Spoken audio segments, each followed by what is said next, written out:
So, Mehmet, have you managed to identify the problem?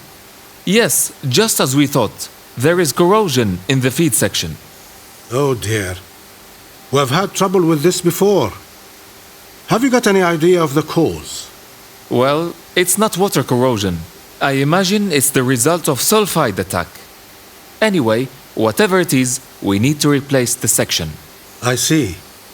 Can it wait until we shut the unit down? It's in 10 days. Yes, I think so. I managed to carry out a temporary repair, but we really must change it then. Maybe we should use a nickel or titanium alloy next time. I know we ought to use more resistant materials, but stainless steel is a lot cheaper. I'll get a work request to engineering for a quick study. Okay, but it will wear out more quickly. It won't last as long. How long will the work take? It should take 2 men about 6 hours. It needs draining first. Okay. I'd better tell Mr. Ali, the manager. He'll want to know. I'll schedule the manpower. Will you give me a list of the spares? Sure, I'll do that.